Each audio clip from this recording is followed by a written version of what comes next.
Chapter 23. Should old acquaintance be forgot? By this time Stephen Smith had stepped out upon the quay at Castle Boterel and breathed his native air. A darker skin, a more pronounced moustache, and an incipient beard were the chief additions and changes noticeable to his appearance. In spite of the falling rain, which had somewhat lessened, he took a small valise in his hand, and leaving the remainder of his luggage at the inn, ascended the hills towards East Endelstow. This place lay in a vale of its own, further inland than the west village, and though so near it, had little of physical feature in common with the latter. East Endelstow was more wooded and fertile. It boasted of Lord Luxellian's mansion and park, and was free from those bleak open uplands which lent such an air of desolation to the vicinage of the coast, always excepting the small valley in which stood the vicarage and Mrs. Swancourt's old house, the Crags. Stephen had arrived nearly at the summit of the ridge when the rain again increased its volume, and looking about for temporary shelter, he ascended a steep path which penetrated dense hazel bushes at the lower part of its course. Further up it emerged upon a ledge immediately over the turnpike road, and sheltered by an overhanging face of rubble rock with bushes above it. For a reason of his own he made this spot his refuge from the storm, and turning his face to the left conned the landscape as a book.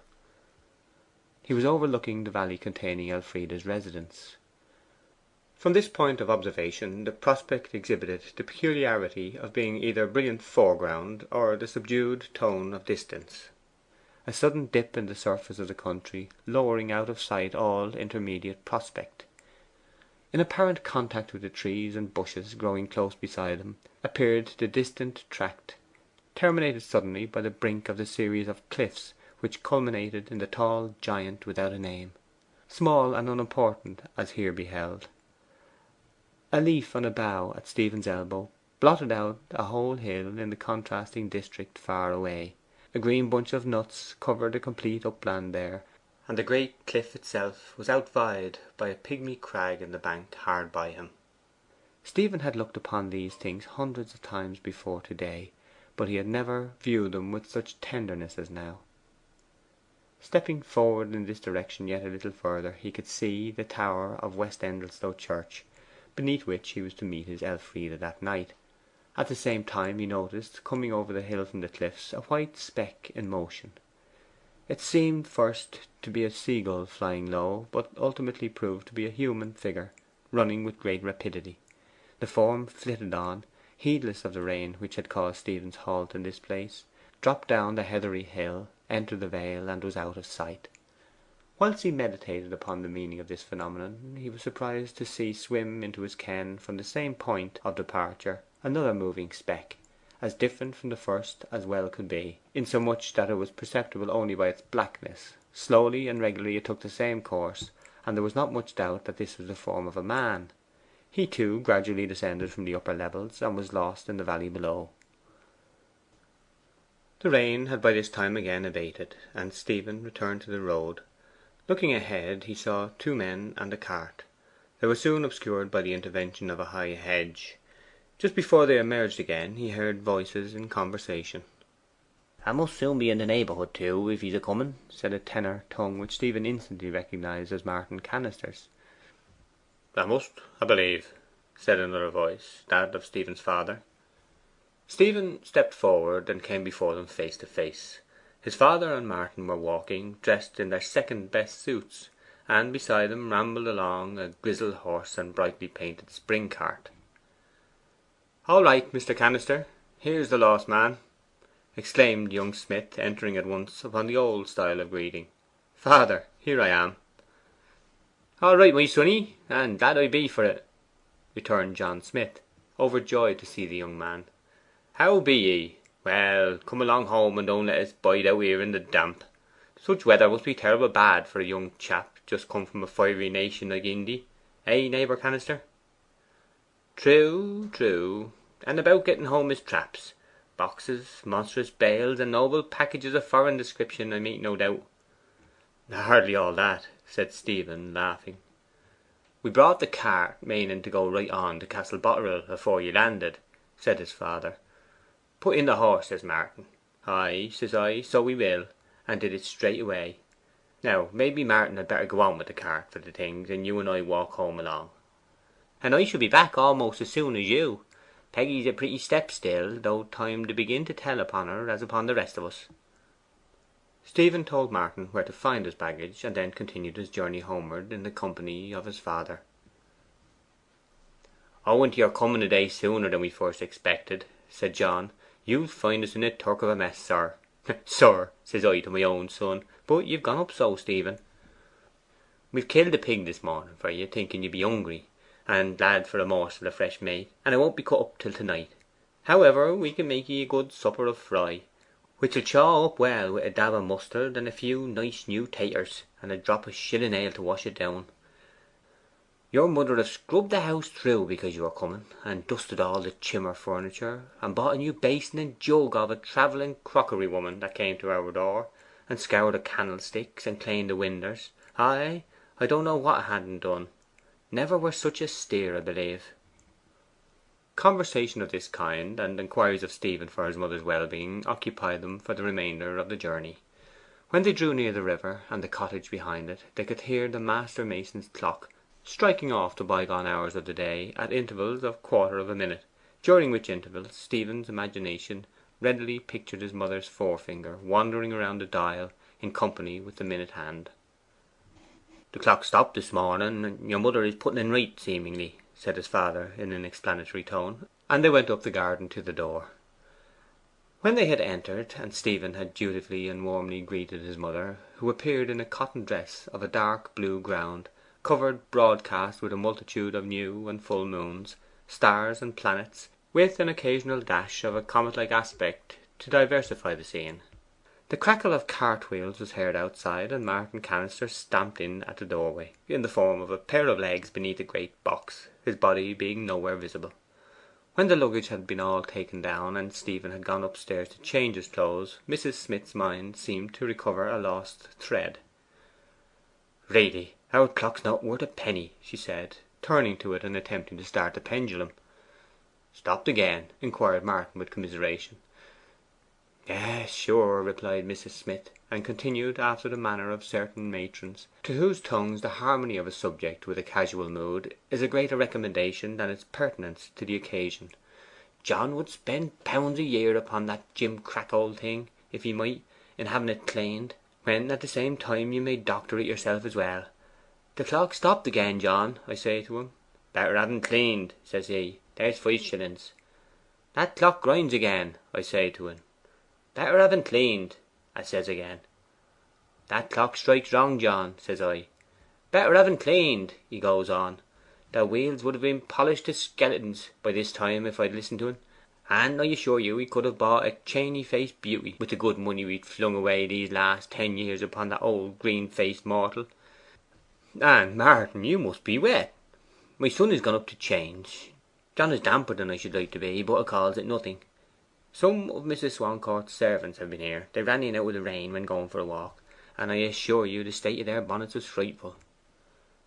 How's the folks? We've been over the Castle Bottle, and what with running and stopping out of the storms, my poor head is beyond everything. Fizz, fizz, fizz, 'tis frying a fish from morning to night,' said a cracked voice in the doorway at this instant. 'Lord so's, who's that?' said Mrs. Smith in a private exclamation, and turning round saw William Worm endeavouring to make himself look passing civil and friendly by overspreading his face with a large smile that seemed to have no connection with the humour he was in. Behind him stood a woman about twice his size, with a large umbrella over her head. This was Mrs. Worm, William's wife. 'Come in, William,' said John Smith. 'We don't kill a pig every day.'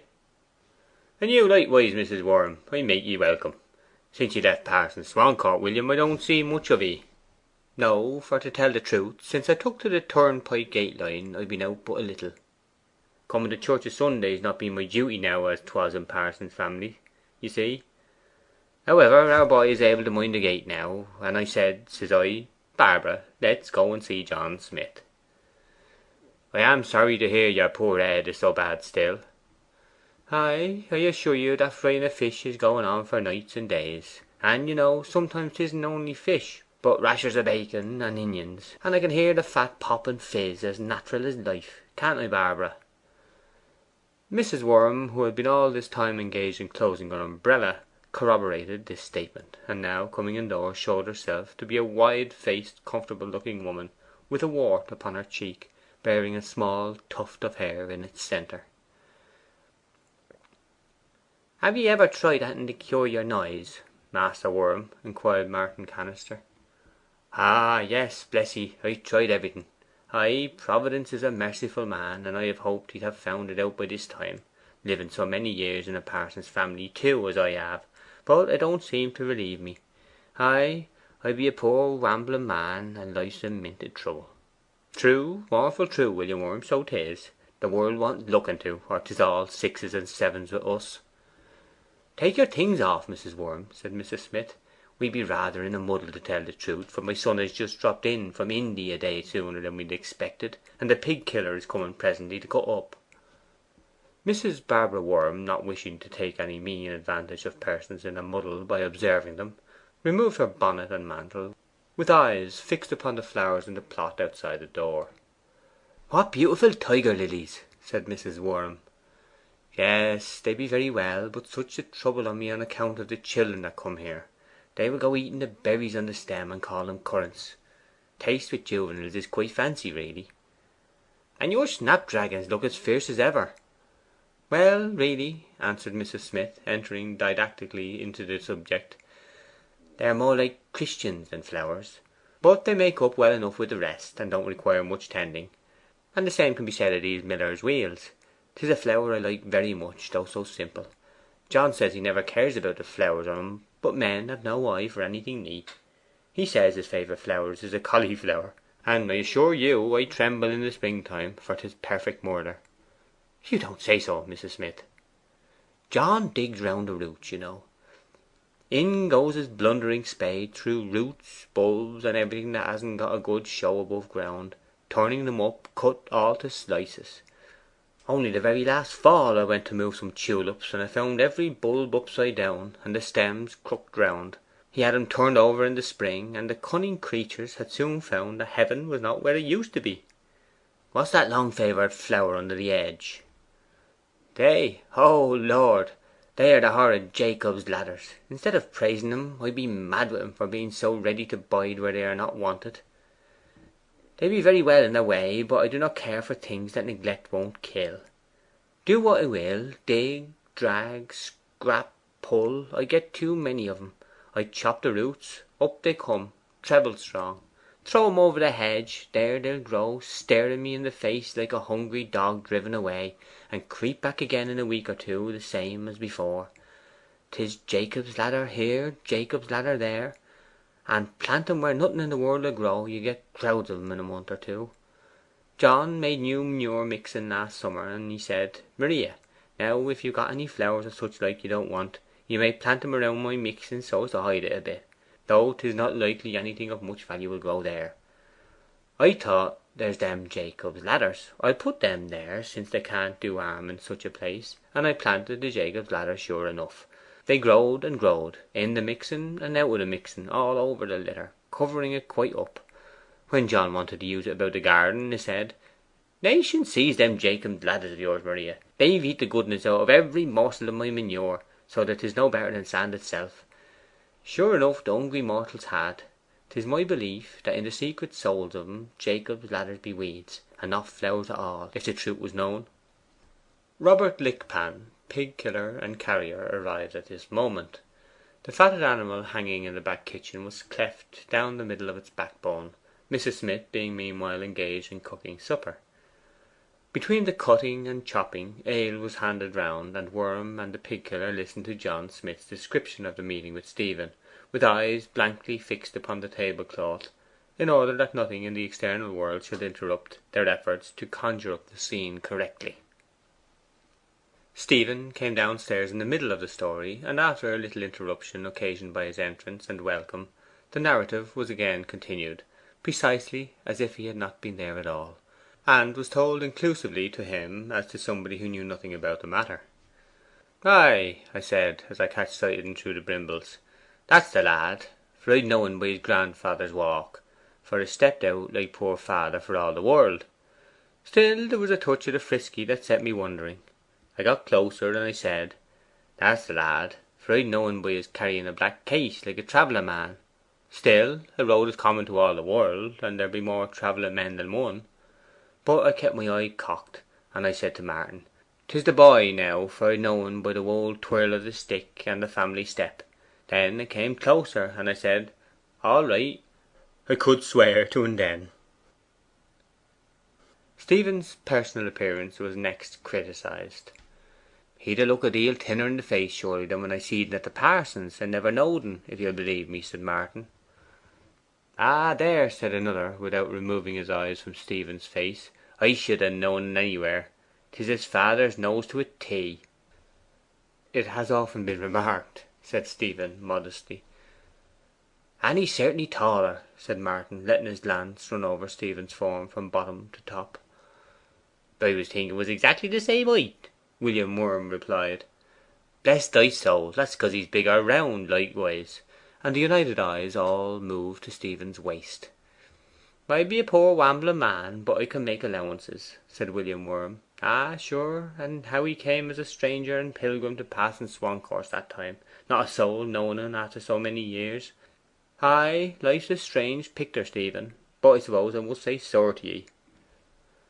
'Oh, it is not necessary at present,' Stephen replied, though mentally resolving to avoid the vicinity of that familiar friend as soon as he had made pretensions to the hand of Elfride.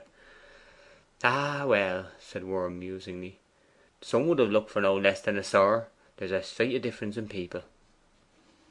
'And in pigs likewise,' observed John Smith, looking at the halved carcass of his own.